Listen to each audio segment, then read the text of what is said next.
Before Kate Middleton ever wore a tiara, her mother was already breaking the rules of British high society, running a business from her kitchen table, while aristocrats whispered that the family simply wasn't right for a prince.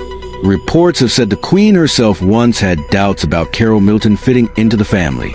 Today, we're telling the real story of Carole Middleton, the council estate girl turned multimillionaire businesswoman, the years of quiet snobbery she reportedly faced from parts of the aristocracy, and how, against the odds, she became one of the most trusted figures inside the royal family. To understand Carole Middleton, you have to start somewhere most people wouldn't expect. A council estate in Southall, on the outskirts of London.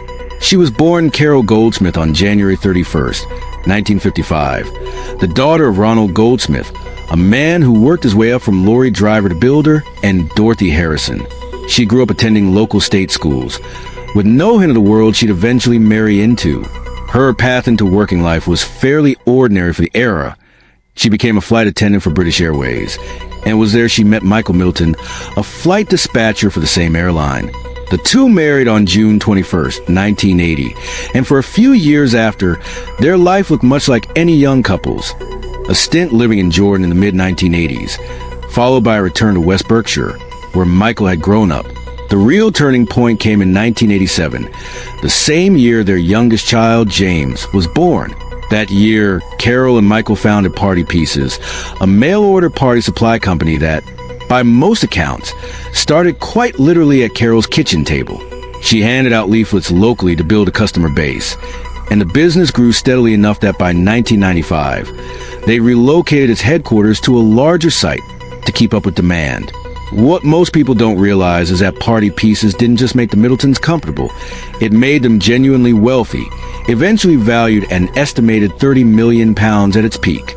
Combined with substantial family inheritance on Michael's side, from his grandmother Olive Lupton, a wool manufacturing heiress with her own aristocratic connections, the Middletons were able to buy a manor house in Bucklebury and a flat in Chelsea outright, building a level of financial independence that, ironically, would end up matching a great deal once their daughters started dating a prince. By the time Kate Middleton and Prince William's relationship became serious in the early 2000s, the Middletons were undeniably wealthy, but wealth, it turns out, was never really the issue. What mattered more to parts of the British aristocracy was where that wealth had come from. This is where a lot of the real tension in Carole Middleton's story actually lived. The Middletons hadn't inherited a title or centuries of lineage. They'd built their fortune through a party supply business that started with leaflets handed out door to door to some in aristocratic circles. That made them, in the words used at the time, new money, successful, but not quite the right kind of family for a future king. This wasn't just internet speculation. It's been reported by multiple outlets, including accounts referenced by Grokipedia's sourcing on Carole Middleton, that Queen Elizabeth II herself reportedly had early reservations about whether Carole was, in her words, right for the family back in 2007, a period that notably coincided with William and Kate's much-publicized brief breakup that year.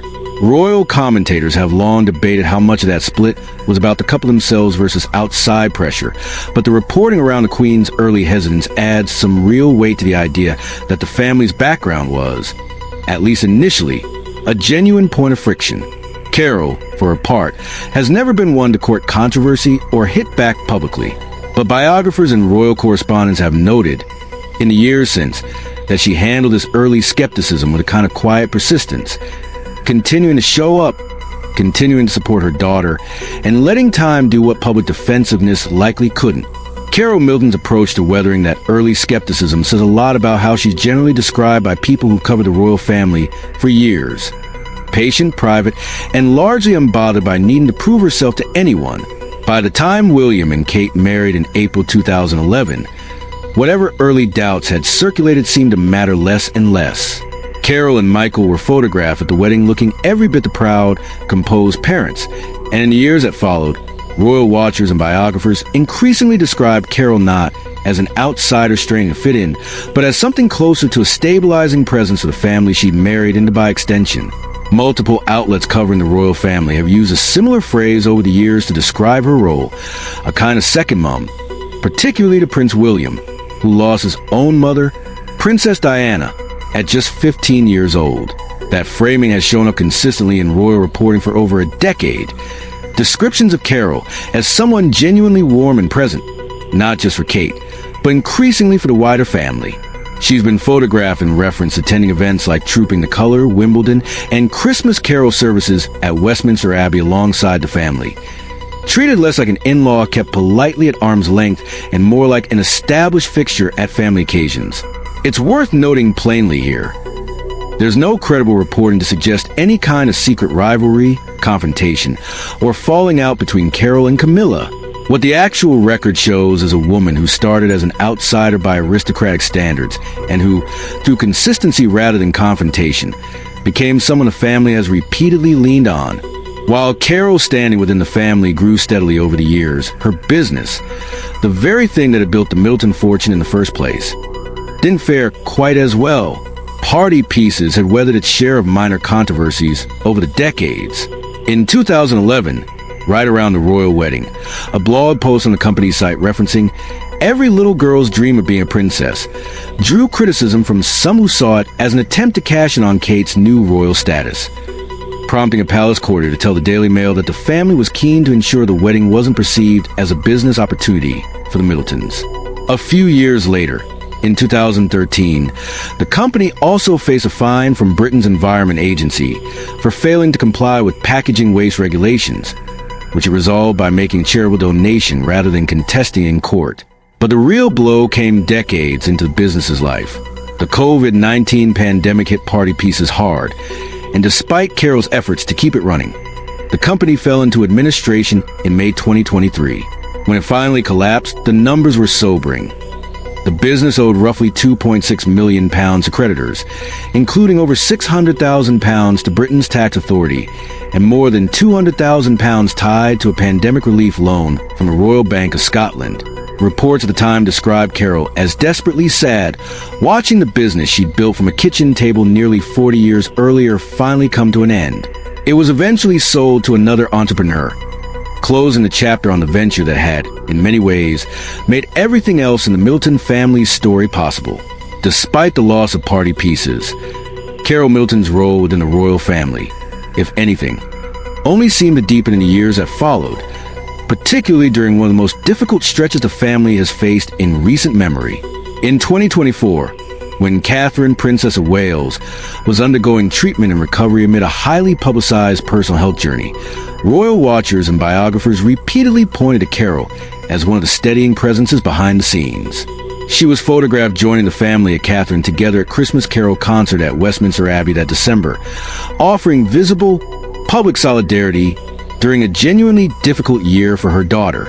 That pattern continued into 2025. At Royal Ascot in June, Carole was seen interacting warmly with Prince William, even as Catherine herself was still absent due to ongoing recovery, a small but telling detail royal commentators picked up on, suggesting Carole's presence had become valuable to the family, well beyond simply supporting her daughter directly. The following month, in July 2025, Carole and Michael were seated in the royal box at Wimbledon, greeting extended royal associates with a kind of ease that suggested genuine, long-term integration into that world, not just tolerated attendance. Royal biographers have consistently used similar language to describe her role during this period, a source of consistent physical presence and emotional support, helping Prince William personally, and providing something close to grounding for a family navigating public scrutiny during a hard chapter. It's a far cry from the new money skepticism that reportedly greeted her nearly 2 decades earlier. Looking back at the full arc of Carole Middleton's story, what stands out isn't scandal or secret rivalry. It's persistence and a fairly remarkable transformation in how she's perceived. She started as a council estate kid from Southall with no aristocratic connections, built a business from her own kitchen table, and married into a family whose wealth, decades later, would help her daughter step into royal life with genuine financial independence, something few brides marrying into monarchy have historically had. Along the way, she faced real, documented skepticism, including reports that even Queen Elizabeth II herself once had doubts about whether the Middletons truly fit.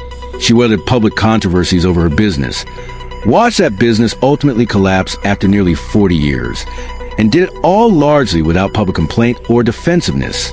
What the actual historical record shows, rather than speculation about secret feuds or hidden documents, is a woman who earned her place gradually, through consistency, presence, and by all accounts, genuine warmth to her family that didn't initially make room for her. Today, she's frequently described by royal correspondents not as an outsider tolerated for her daughter's sake, but as something close to family in her own right. Present at major royal milestones, supportive through genuinely hard chapters, and seemingly at peace with a journey that started about as far from Buckingham Palace as one could imagine. It's a much quieter story than tabloids often prefer to tell, but arguably, it's a more compelling one. Not a woman scheming her way into power, but one who simply showed up again and again until showing up was enough.